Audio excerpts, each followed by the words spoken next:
Cricket के महाकुंभ कहे जाने वाले आईपीएल 2025 का आगाज बस कुछ ही दिन में हो जाएगा।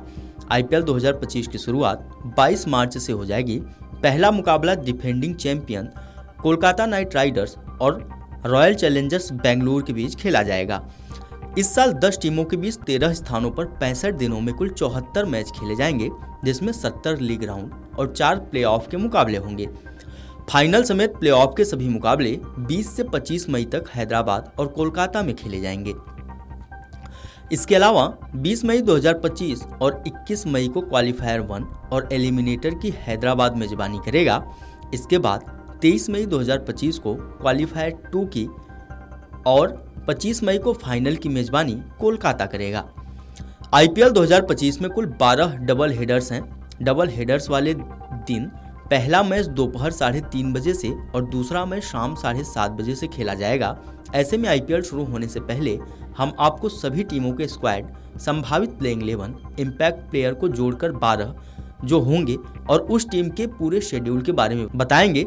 आइए जानते हैं सब कुछ। 5 बार की आईपीएल चैंपियन मुंबई इंडियंस की बात करें तो इस टीम में भारतीय खिलाड़ियों का दल मजबूत है, लेकिन उन्होंने कई अपरिपक्व यानी जिनके पास आईपीएल का अनुभव नहीं है उन विदेशी खिलाड़ियों को चुने हैं।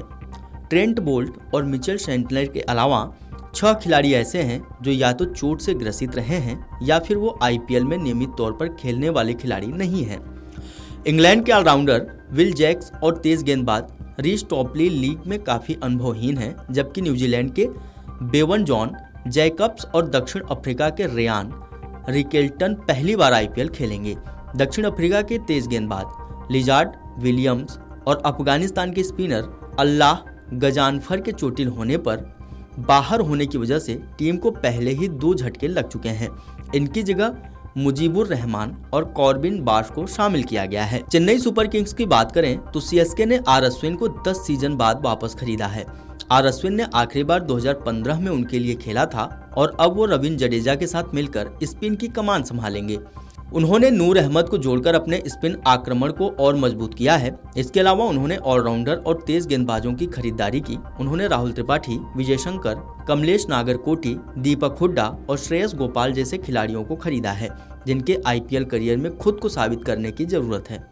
रॉयल चैलेंजर्स बेंगलुरु की बात करें तो आरसीबी ने ओपनिंग के लिए विराट कोहली के साथी के तौर पर विस्फोटक फिल सॉल्ट को खरीदा। साथ ही जोश हेजलवुड और भुवनेश्वर कुमार में 2 अनुभवी तेज गेंदबाजों को हासिल करने के लिए बहुत पैसा खर्च किया। इससे उनकी लंबे समय से चली आ रही गेंदबाजी समस्या को हल मिल सकता है। उनके पास शीर्ष और मध्य क्रम में बल्लेबाजी मजबूत है और लंबे समय में पहली बार उनकी लाइनअप सिर्फ कुछ स्टार खिलाड़ियों पर ही निर्भर नहीं दिख रही है। लेकिन रजत पाटीदार का कप्तान बनना सबसे कमजोर कड़ी है। रजत को विजय हजारे ट्रॉफी और सैयद मुश्ताक अली ट्रॉफी में मध्य प्रदेश की कप्तानी करने का अनुभव है, लेकिन आईपीएल में वो पहली बार कमान संभालेंगे। कुछ समय पहले तक उनकी प्लेइंग 11 में जगह तक पक्की नहीं थी, लेकिन अपनी कप्तानी में पिछले साल वो मध्य प्रदेश को फाइनल तक ले गए थे। सनराइजर्स हैदराबाद की बात करें तो टीम के पास एक विस्फोटक शीर्ष 5 बल्लेबाजी क्रम है। इसके अलावा उनकी गेंदबाजी आक्रमण भी मजबूत दिख रही है। इसमें कुछ ऐसे खिलाड़ी हैं जो अंतर्राष्ट्रीय स्तर पर या आईपीएल में या फिर घरेलू क्रिकेट में विकेट लेते रहे हैं, लेकिन लोअर ऑर्डर या फिर कहें ऑलराउंडर में टीम थोड़ी कमजोर दिख रही है। उनके बैकअप विदेशी खिलाड़ी कामिंडू मेंडिस, वियान मुल्डर और ईशान मलिंगा ने पहले कभी आईपीएल नहीं खेला है, लेकिन पिछले सीजन में टीम 250 प्लस स्कोर तक बना रही थी। इतने स्कोर के बाद गेंदबाजी औसत भी रहे तो चलता है, क्योंकि सामने वाली टीम मनोवैज्ञानिक दबाव में होती है। शमी, कमिंस और हर्षल पटेल की तिकड़ी कमाल दिखा सकती है। तो वहीं टीम के पास विशेषज्ञ स्पिनर्स के अलावा कई पार्ट टाइम स्पिनर्स भी हैं। ईशान किशन के आने से बल्लेबाजी और मजबूत हुई है।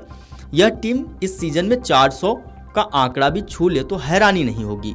कोलकाता नाइट राइडर्स ने आईपीएल 2024 में अपने खिताब जीतने वाली टीम के 6 खिलाड़ियों को रिटेन किया था और 6 को नीलामी में खरीदा था। उन्होंने कई अन्य पुराने खिलाड़ियों को भी वापस खरीदने की कोशिश की, लेकिन वेंकटेश अय्यर के लिए उनका 23.75 करोड़ रुपए खर्च करना उन्हें इसकी इजाजत नहीं दे सका। कोलकाता के पास कोई ऐसा खिलाड़ी नहीं था जो कप्तान का मजबूत दावेदार हो और ऐसे में उन्हें अजिंक्य रहाणे को कप्तान और वेंकटेश को उप कप्तान बनाना पड़ा। उन्होंने सॉल्ट और स्टार की जगह क्विंटन डिकॉक और एनरिच नॉर्किया और स्पेंसर जॉनसन को टीम में शामिल किया, जो शायद उनके जितनी क्षमता नहीं रखते। मनीष पांडे और अजिंक्य रहाणे के लिए उनकी बोली थोड़ी चौंकाने वाली थी।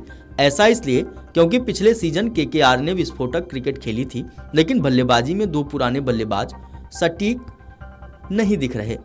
फिर भी इस टीम के पास काफी फायर पावर है। Rinku Singh, Rovman Powell, Russell और रमनदीप सिंह बड़ी हिट लगाने की क्षमता रखते हैं। पंजाब किंग्स ने श्रेयस अय्यर को खरीदने के लिए 26.75 करोड़ रुपए खर्च किए, जो उनके नए कप्तान भी हैं। उनके नए कोच रिकी पॉन्टिंग का प्रभाव उनके 8 में से 5 विदेशी खिलाड़ियों के ऑस्ट्रेलियाई होने से स्पष्ट था।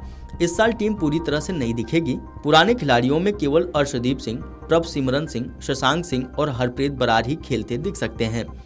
युजवेंद्र चहल के आने से टीम की स्पिन गेंदबाजी मजबूत हुई है। टीम संतुलित दिख रही है और अपने पहले खिताब के लिए जोर लगाएगी।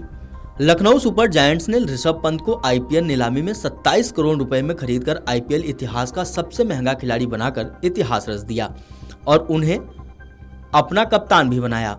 लखनऊ फ्रेंचाइजी के मालिक संजीव गोयनका ने आक्रामक क्रिकेट शैली की बात की थी और उनके बल्लेबाजी क्रम में अगले सीजन यह शैली दिख सकती है। लेकिन टीम में पंत के अलावा अंतर्राष्ट्रीय स्तर पर खेलने वाला कोई भारतीय बल्लेबाज नहीं है। उनके पास अनुभवी भारतीय बल्लेबाजों की कमी है। अब्दुल समद अब तक अपनी क्षमता नहीं दिखा सके हैं। वहीं आयुष बदोनी पिछले सीजन फ्लॉप रहे थे। विदेशी बल्लेबाजों में टीम के पास डेविड मिलर, एडन मार्करम, पूरन, मार्श हैं, लेकिन इनमें से कोई 4 विदेशी ही खेल सकेगा। वहीं टीम की गेंदबाजी बेहद मजबूत दिख रही है और उनके पास भारतीय विकल्पों का खजाना है। दिल्ली कैपिटल्स की बात करें तो दिल्ली ने सभी को चौंकाते हुए अपने सबसे महंगे खिलाड़ी अक्षर पटेल को कप्तानी सौंप दी है। इसके लिए उनके और फ्रेंचाइजी की नई साइनिंग केएल राहुल के बीच टक्कर थी। दिलचस्प बात यह है कि राहुल को उप कप्तान तक नहीं बनाया गया और फॉफ डु प्लेसिस उप कप्तानी करते दिखेंगे। इसका मतलब यह भी हो सकता है कि राहुल प्लेइंग 11 के नियमित हिस्सा न हो या फिर फ्रेंचाइजी को उन पर भरोसा नहीं है। ओपनिंग में जैक फ्रेजर, मैकगर के साथ फॉफ को उतारा जा सकता है। राहुल किस स्थान पर बल्लेबाजी करेंगे अभी भी तय नहीं है। उनकी तेज गेंदबाजी पिछले सीजन में चिंता का विषय थी, लेकिन इस साल यह कहीं अधिक मजबूत लग रही है। राजस्थान रॉयल्स ने 5 बल्लेबाजों और केवल 1 गेंदबाज को बनाए रखने के बाद नीलामी में गेंदबाजों के लिए खरीदारी की और जोफ्रा आर्चर, वानिंदु हसरंगा और महेश तीक्ष्णा के रूप में क्वालिटी खिलाड़ियों पर बोली लगाई। लेकिन आर्चर और हसरंगा चोट लगने के बाद भी ऑक्शन में उतरे और वह अंतर्राष्ट्रीय क्रिकेट में पूरी तरह फ्लॉप नहीं दिखे। उनके 2 विदेशी बैकअप खिलाड़ी भी बेहद कम अनुभवी हैं। क्वेना मकफाका को अभी तक ज्यादा मौके नहीं मिले हैं, लेकिन फजहल फारूकी टीम के लिए उपयोगी साबित हो सकते हैं। आईपीएल 2025 में राजस्थान के बेंच स्ट्रेंथ की अच्छी परीक्षा साबित हो सकती है। बात करें आखिरी टीम गुजरात टाइटंस की, तो गुजरात ने 12 मार्की खिलाड़ियों में से 3 जोस बटलर, मोहम्मद सिराज और कगिसो रबाडा को लेकर शानदार काम किया है। प्रसिद्ध कृष्णा को खरीदकर टीम ने अपनी बॉलिंग लाइनअप मजबूत की है, लेकिन सबसे महत्वपूर्ण यह है कि ये खिलाड़ी फिट रहें, क्योंकि इन खिलाड़ियों के बैकअप टीम के पास नहीं है। बटलर, रबाडा और प्रसिद्ध हाल फिलहाल में चोट से ग्रसित रहे हैं। न तो बटलर और न ही रबाडा चैंपियंस ट्रॉफी के दौरान कुछ खास कर सके थे। बटलर पिछले सीजन में भी फॉर्म में नहीं थे। टीम का भारतीय तेज गेंदबाजी बैकअप भी कमजोर है। उनके मध्यक्रम में स्टार खिलाड़ी नहीं है। मध्यक्रम में गुजरात को सिर्फ वाशिंगटन सुंदर से काफी उम्मीदें होंगी। Video desk Amarujala dot com. अगर आप ये वीडियो YouTube पर देख रहे हैं तो हमारे चैनल को सब्सक्राइब कर बेल आइकन दबाएं और Facebook पर देख रहे हैं तो हमारे पेज को लाइक करें। 8 मिलियन प्लस सब्सक्राइबर, आपके इस भरोसे के लिए बहुत धन्यवाद।